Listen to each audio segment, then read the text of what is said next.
ఇంకెక్కువ మాట్లాడుతున్నారు కొంతమంది. అయితే ఎమర్జెన్సీ అయితే మీరు బయట ఉండురా, లోపల ఉందురు. ఎవరు ఎక్కడ ఉండాలో కాలం నిర్ణయిస్తుంది, ప్రజలు నిర్ణయిస్తారు.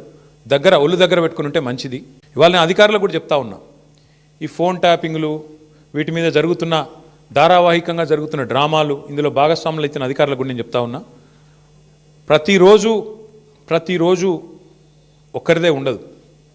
ఇంకో 2-2.5 ఏళ్లలో మళ్ళీ మా ప్రభుత్వం తప్పకుండా వస్తుంది.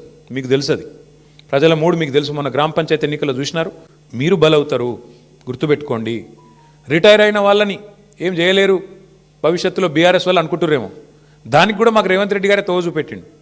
రిటైర్ అయిన అధికారులను కూడా తీసుకొచ్చి 40 రోజులు జైల్లో పెట్టినాడు. కాబట్టి రిటైర్ అయిపోతాము, తప్పించుకుంటాము అనుకునే వాళ్ళకు కూడా నేను చెప్తా ఉన్నా, ఎవరు ఎక్కడికి పోలేరు.